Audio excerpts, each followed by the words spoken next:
तो आज ये मेरा लाइट का पार्ट 2 है। इससे पहले हम लोगों ने पार्ट 1 को देखा था। तो ये मेरा जो है ना लाइट चैप्टर जो चल रहा है, मेरा लाइट चैप्टर, प्रकाश चैप्टर।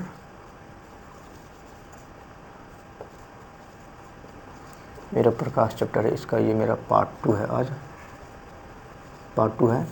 तो आज हम इसमें मेन पढ़ेंगे प्रकाश का परावर्तन क्या होता है, प्रकाश का परावर्तन किससे किससे हो सकता है, प्रकाश के परावर्तन के क्या नियम है। तो चलिए शुरू करते हैं। आज मेरा पढ़ना है प्रकाश का परावर्तन। पढ़ेंगे प्रकाश का परावर्तन, प्रकाश का परावर्तन, रिफ्लेक्शन ऑफ लाइट।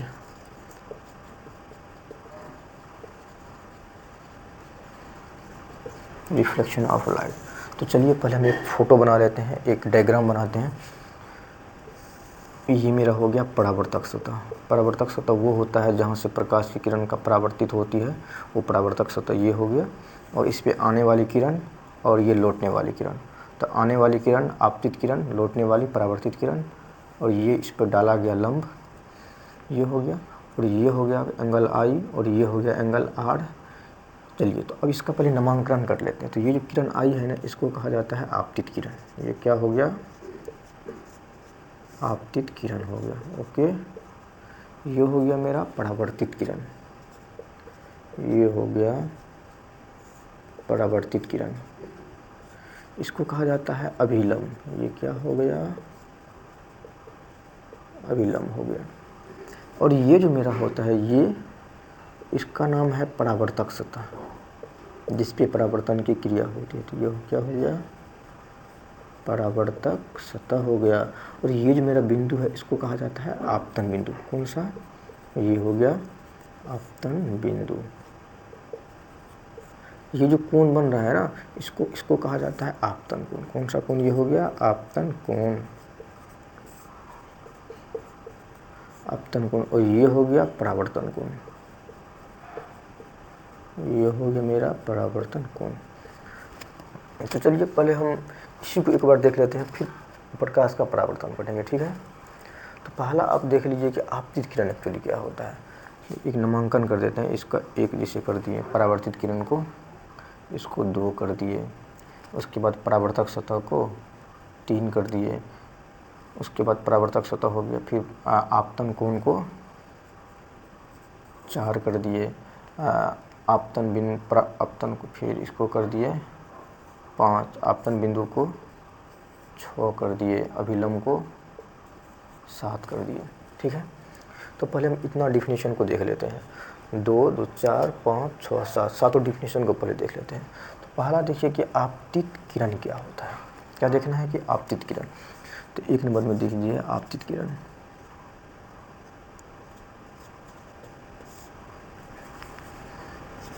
आपतित किरण, आपतित किरण। अब देखिए इसको कहा जाता है इंसिडेंट रे। तो ये जो मेरा परावर्तक सतह, ये क्या है? परावर्तक सतह। इस पे जो ये किरण आके मिलती है, तो मिलने वाली किरण आपतित किरण कहलाती है। तो लिखिए कि परावर्तक सतह पर, ये मेरा परावर्तक सतह है। तो परावर्तक सतह पर, परावर्तक सतह पर आकर मिलने वाली किरण, परावर्तक सतह पर आकर, परावर्तक सतह पर आकर मिलने वाली किरण,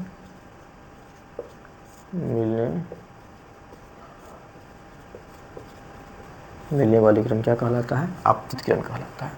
चलिए दूसरा नंबर पे क्या था? दूसरा नंबर किसको? इसको दिए थे परावर्तित किरण। अब देखिए जो इस पे आके मिली और मिलना या टकराना हुआ, और इससे टकरा के वापस लौटने वाली किरण परावर्तित किरण। तो परावर्तक सतह तो ये हो गया मेरा परावर्तक, ये जो मेरा पूरा दिखाई दे रहा है, ये मेरा हो गया परावर्तक सतह। तो परावर्तक सतह पे, परावर्तक सतह से लौटने वाली किरण परावर्तित किरण हो गया, ठीक है ना। ये तो आपतित हो गया। और यही ना टकराने के बाद इधर लौटी है ना। तो लिखिए कि परावर्तित किरण के बारे में।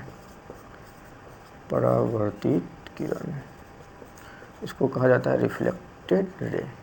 अब देखिए कि परावर्तक सतह से, परावर्तक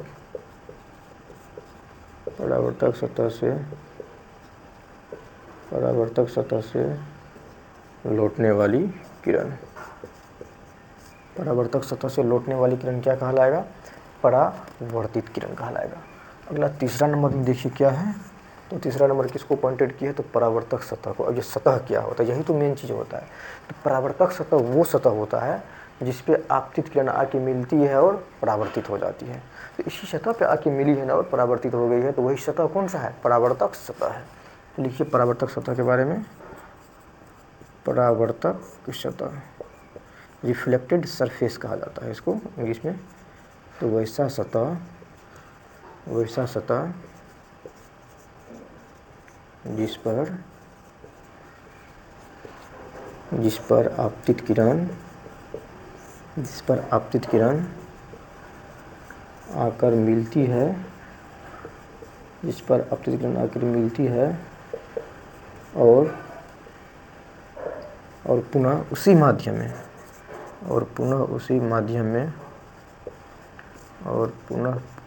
में परावर्तित हो जाती है,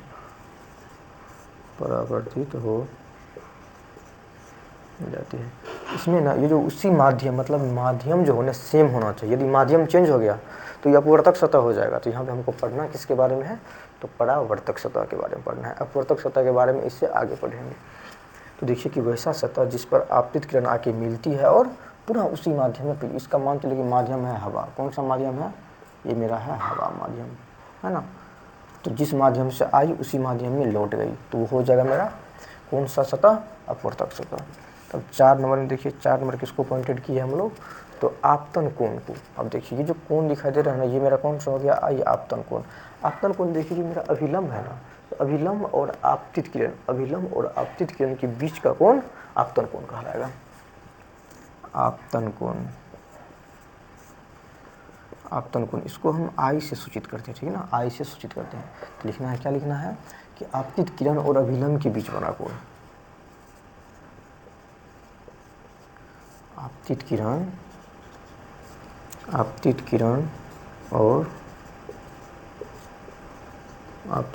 और अभिलंब के बीच, आपतित किरण और अभिलंब के बीच बना कोण क्या कहलाएगा, आपतन कोण कहलाएगा। अब 5वां नंबर दे दीजिए, ये तो आपतन कोण हो गया। अब ये वाला देखिए आर वाला, इसको कहा जाता है परावर्तन कोण। तो आपतन कोण के बाद क्या लिखना है, परावर्तन कोण को कहा जाता है आर, छोटा आर से इसको डिनोट करते हैं, मतलब सूचित करते हैं। तो ये हो जाएगा अभिलंब और परावर्तित किरण। ये देखिए तो मेरा अभिलंब हो गया नहीं, और ये क्या हो गया, परावर्तित किरण। तो अभिलंब और परावर्तित किरण के बीच, तो ये क्या हो जाएगा, अभिलंब और परावर्तित किरण के बीच का कोण, ये हो गया। अब देखिए 6 नंबर पे क्या है मेरा, किसको डिनोट किया 6 नंबर पे, ये हो गया आपतन बिंदु। अब आपतन बिंदु क्या होगा कि वैसा बिंदु जिस पे आपतित किरण मिलती है और परावर्तित हो जाती है, इसी बिंदु पर आके मिली और परावर्तित हो गई। तो ये बिंदु कहाँ था, ये बिंदु था परावर्तक सतह पर। तो क्या लिखना है कि परावर्तक सतह पर स्थित वैसा बिंदु जिस पे आपतित किरण मिलती है और परावर्तित हो जाती है, ठीक है ना। यही लिखना है इसमें, किस पे, तो आपतन बिंदु। देखिए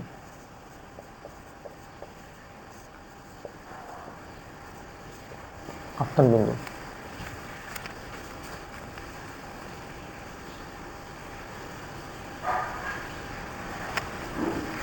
आपतन बिंदु के बाद चलिए देखिए, आपतन बिंदु तो वैसा बिंदु, तो ये बिंदु कहाँ रहेगा, तो मेरा परावर्तक सतह पे, ये मेरा परावर्तक सतह है, तो परावर्तक सतह पे एक बिंदु है ना, तो यही तो मेरा आपतन बिंदु कहलाया है ना।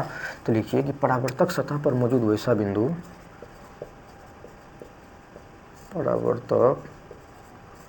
परावर्तक सतह पर स्थित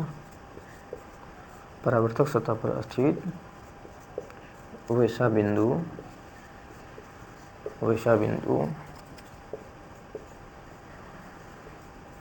जिस पर आपतित किरण आके मिलती है, जिस पर आपतित किरण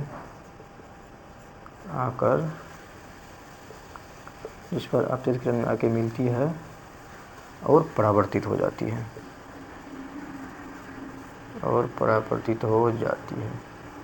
ओके। तो ये हो गया मेरा आपतन बिंदु, वैसा बिंदु, परावर्तक सतह पर स्थित वैसा बिंदु जिस पे आपतित किरण आके मिलती है और परावर्तित हो जाती है, ओके।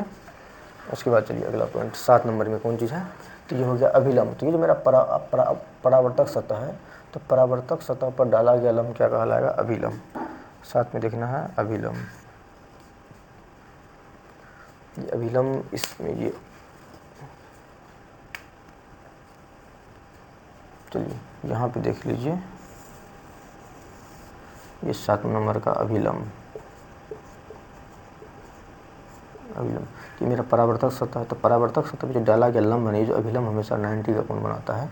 तो लिखिए परावर्तक सतह पर डाला गया लंब, परावर्तक सतह पर डाला गया लंब अभिलंब कहलाता है।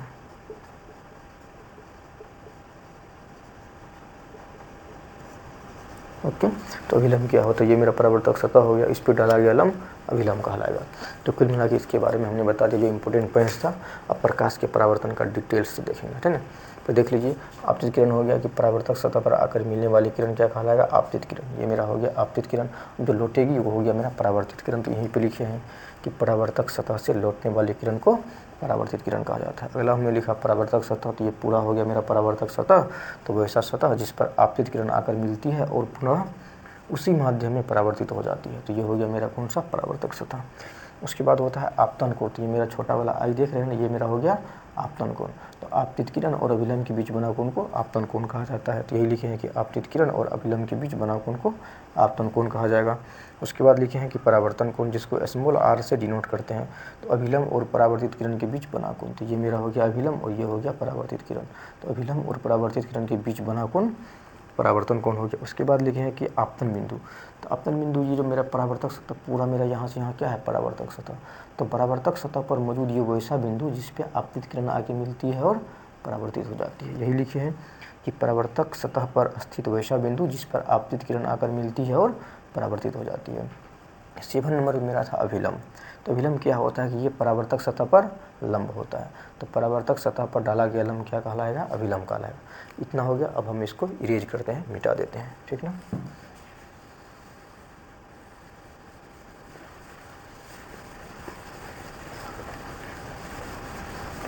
ठीक, चलिए अब क्या देखना है कि प्रकाश का परावर्तन। तो चलिए प्रकाश का परावर्तन देख लीजिए। प्रकाश का परावर्तन क्या हो जाएगा कि जब प्रकाश की किरण सतह की जब प्रकाश की किरण सतह पर आके मिलती है और उसी माध्यम में परावर्तित हो जाती है, तो ये जो पूरा घटना होता है, पूरा इंसिडेंट होता है, उसी को प्रकाश का परावर्तन कहा जाता है। लिखिए, जब प्रकाश की किरण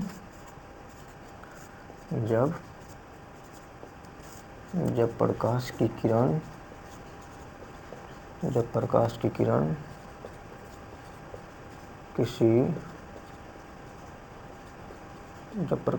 किसी परावर्तक सतह से टकराती है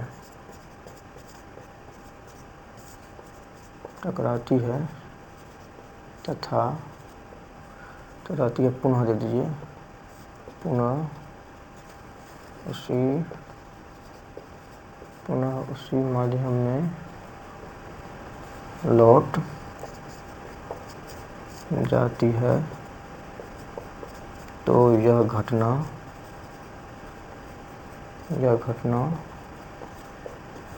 प्रकाश का परावर्तन कहलाता है। प्रकाश का परावर्तन कहलाता है, ठीक ना। जब कोई आपतित किरण आके मिलती है और पुनः उसी माध्यम में लौट जाती है, तो ये पूरा प्रोसेस क्या कहलाता है, प्रकाश का परावर्तन कहलाता है।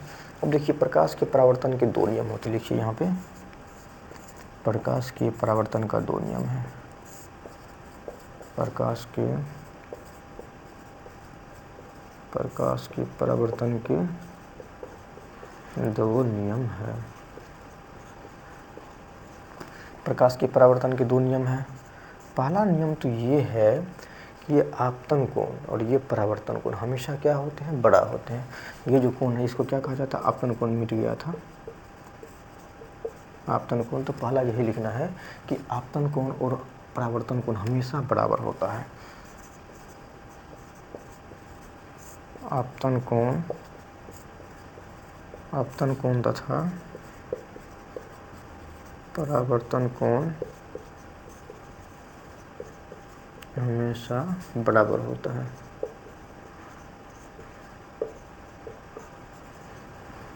अर्थात कोण आई बराबर एंगल आर, ठीक ना। दूसरा क्या होता है, जो मेरा आपतित किरण होता है, परावर्तित किरण तथा आपतन बिंदु पर डाला गया लंब, ये सभी एक ही तल में होता है। तल मतलब एक ही तल में होता है, एक ही सरफेस पे होता है। तो देखिए परावर्तक सतह तो मेरा एक ही है ना, तो ये जितना प्रोसेस जितना घटना हुआ, आपतित किरण आई, फिर ये परावर्तित हो गई, फिर आप डाला गया ये लविलंब हो गया, ये आपतन बिंदु हो, ये सारा का सारा किस में, एक ही सतह पे होता है ना। तो इसी को कहा जाता है कि जो मेरा आपतित किरण है, परावर्तित किरण है, और ये डाला गया लंब सभी एक ही तल पे होता है। ये लिखना है कि आपतित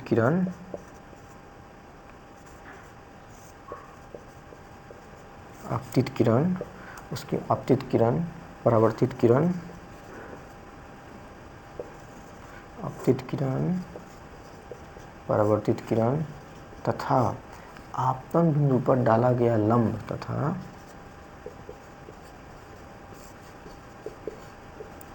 आपतन बिंदु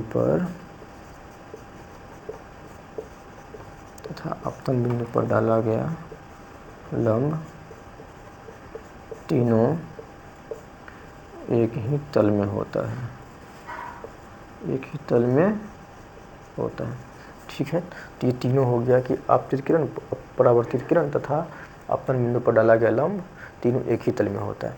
अब ये जो प्रकाश का जो परावर्तन के जो नियम होता है, ये सभी सरफेस के लिए लागू होता है। सभी सरफेस का मतलब ये होगा कि चाहे वो मेरा सरफेस स्मूथ हो, मतलब चिकनी हो, प्लेन वाला सरफेस हो, चाहे खुरदरा सरफेस हो, सभी के लिए लागू होता है। तो जैसे मान चलिए ये लिख दीजिए कि ये जो परावर्तन का नियम होता है, परावर्तन का नियम सभी सतहों पे लागू होता है, सभी सतह पर लागू होता है। जैसे मान चलिए कि ये मेरा खुरदरा सरफेस है ना, रफ उभड़ खाबर वाला, ये इस प्रकार के सरफेस रहेगा, तो इस पर भी प्रकार का परावर्तन का नियम लागू होगा, और इसमें भी हमेशा आपतन कोण, परावर्तन कोण हमेशा बराबर रहेगा। जैसे ये इस एंगल से आया तो इसी एंगल से यहाँ पर मेरा अभिलंब, जैसे मान लो कोई यहाँ पे टकराई, यहाँ पे टकराई है, इसका अभिलंब क्या होगा, तो 90 डिग्री वाला ये हो जाएगा ना, तो फिर ये ऐसे लौटेगा। तो कहने का मतलब ये हुआ कि प्रत्येक बिंदु पर किसी पूरा सरफेस पे ये लागू नहीं होता है, प्रत्येक बिंदु पर प्रकाश के परावर्तन का नियम लागू होता है, ठीक ना। तो ये हो गया।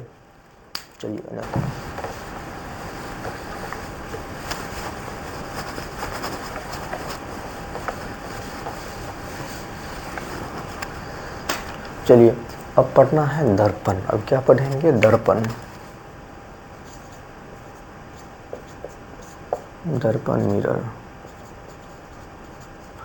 मिरर में क्या होता है कि जैसे मान चलिए एक मेरे पास मिरर है,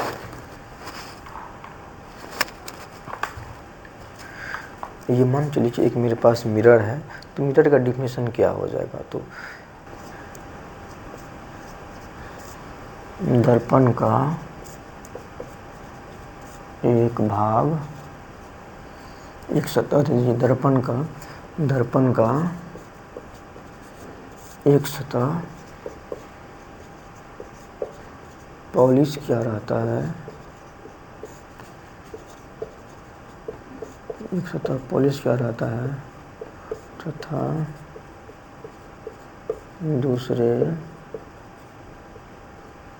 दूसरे चमकीली सतह से प्रकाश के परावर्तन की क्रिया होती है।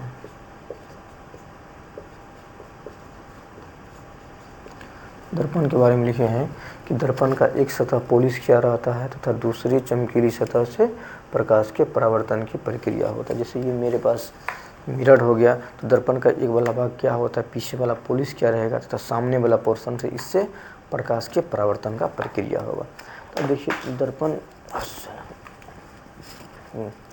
दर्पण मुक्त दो प्रकार का हो जाएगा। दर्पण दो प्रकार का होता है। पहला तो एक नंबर में हो जाएगा समतल दर्पण। क्या हो जाएगा मेरा, पहला हो जाएगा समतल दर्पण और दूसरा हो जाएगा गोलीय दर्पण। गोलीय दर्पण, ठीक है ना। तो दर्पण दो प्रकार का हो गया, समतल दर्पण, ये सब मेरा कौन सा दर्पण है, समतल दर्पण। और दूसरा देखना है कि गोलीय दर्पण, और गोलीय दर्पण में ही हमको पढ़ना है उत्तल दर्पण, उत्तल दर्पण। तो चलिए आज हम समतल दर्पण के बारे में पूरा पढ़ते हैं। एक दीजिए मेरा समतल दर्पण।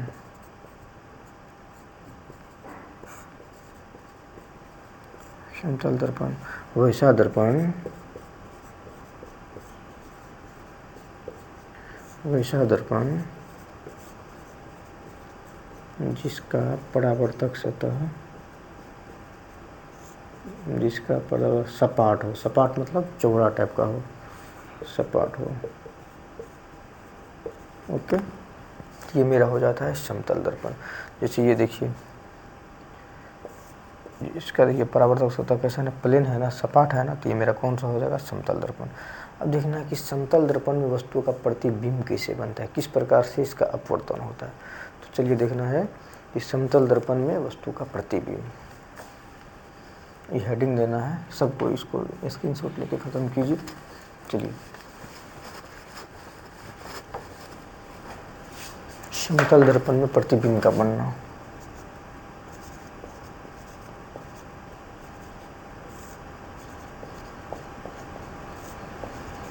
समतल दर्पण में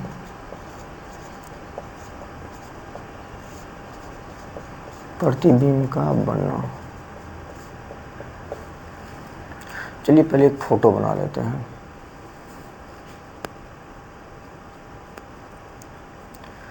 और ये इसका मुख्य एक्सिस हो गया। यहाँ पे क्या करते हैं, किसी वस्तु को रख देते हैं, इतना दूर नहीं, थोड़ा नज़दीक दो, यहाँ पे रख दिए किसी वस्तु को। इससे दो किरण, एक तो मेरा समांतर किरण निकलेगा कि 90 डिग्री पे जाएगा, तो ये जिस रास्ते से जाएगा उसी में जाके लौट जाएगा।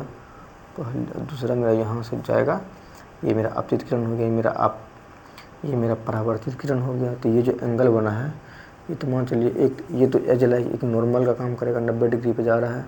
तो ये जो मेरा कोण होगा, ये मेरा कोण आई हो गया, ये मेरा कोण आर हो गया। अब देखिए, ये जो इधर से ये प्रतीत हो रहा है, ये इधर से, और ये जो इधर से निकल रहा है ना, ये जो रिफ्लेक्ट हो रहा है ना, इसको यदि इधर पीछे में लाते हैं तो ये यहाँ पे जाके काट दिया है ना। यदि हम वस्तु को ए और बी रखें तो इसका प्रतिबिंब मेरा क्या बन जाएगा, ए डैश बी डैश बन जाएगा।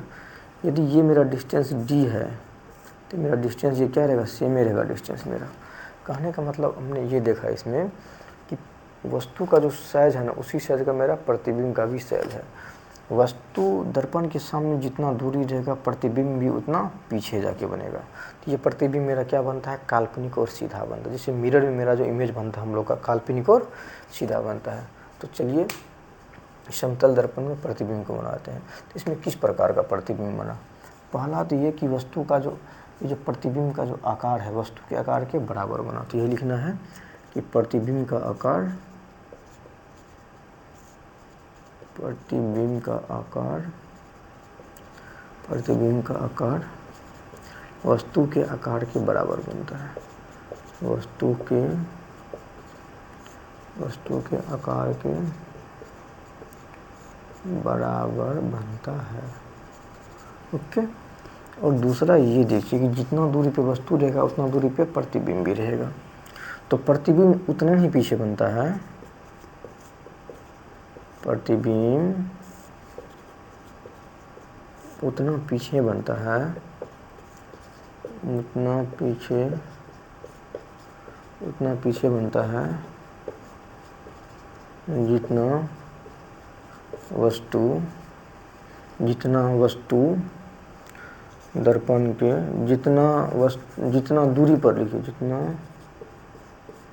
जितना दूरी पर वस्तु दर्पण के सामने रखा गया हो, दर्पण के सामने रखा गया हो। ओके, ये हो गया। और तीसरा ये देखिए कि प्रतिबिंब का आकार वस्तु के आकार का बनेगा, जितना डिस्टेंस पे वस्तु रहेगा उतना डिस्टेंस पे प्रतिबिंब रहेगा। अब देखिए काल्पनिक और सीधा, ये क्या है, मेरा सीधा प्रतिबिंब बन रहा है। तो देखिए काल्पनिक और सीधा बनता है, काल्पनिक और सीधा बनता है।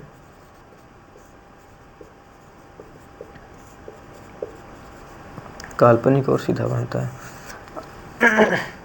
दूसरा पॉइंट ये देखिए, जैसे मेरे पास कोई मिरर है, यदि मिरर के और यदि मेरे सामने मिरर रखा हुआ है, यदि मिरर की ओर यदि हम मान चलिए कि 5 किलोमीटर प्रति घंटा की रफ्तार से चले ना, तो उधर से हमको लगेगा कि 10 किलोमीटर प्रति घंटा की रफ्तार से हमको जो प्रतिबिंब बनता है उसका स्पीड दिखाई देगा। मतलब ये कि वस्तु के चाल का, प्रतिबिंब का जो चाल होता है 2 गुना हो जाता है। ये लिखना है कि प्रतिबिंब का चाल, प्रतिबिंब का चाल वस्तु के चाल के 2 गुना होता है। ओके। और 5वां पॉइंट ये देखना है, जैसे मान हमको पूरा फोटो की मेरा का पूरा प्रतिबिंब किसी दर्पण में बनाना होगा, तो दर्पण का जो आकार होगा, साइज होगा, मेरे साइज से कम आधा होगा। यदि आधा से थोड़ा भी दर्पण का साइज कम होगा तो मेरा पूरा प्रतिबिंब अर्थात मेरा फोटो पूरा उसमें नहीं बनेगा। तो कम से कम आधा होना चाहिए, बड़ा तो जितना होना है वो कोई दिक्कत नहीं है। वही लिखना है कि किसी वस्तु का पूरा प्रतिबिंब देखने के लिए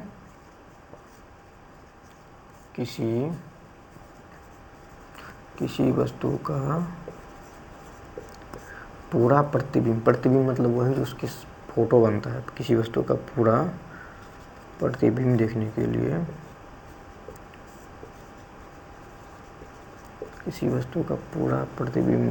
के लिए दर्पण का आकार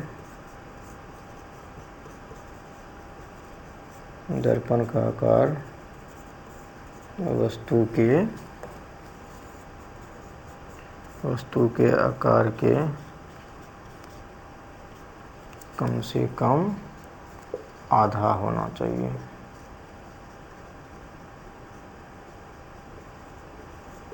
ठीक है ना, तो कम से कम क्या होना चाहिए, वस्तु के आकार का आधा होना चाहिए।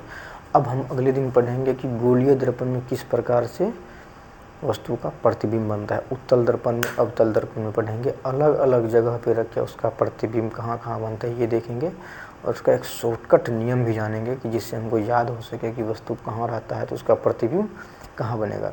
तो मिलेंगे अगले वीडियो में, और इसमें जो भी देखिएगा त्रुटियाँ होगा, जो भी अशुद्धियाँ होगा उसको कमेंट में लिखिएगा ताकि मैं उसको सुधार कर सकूँ। धन्यवाद।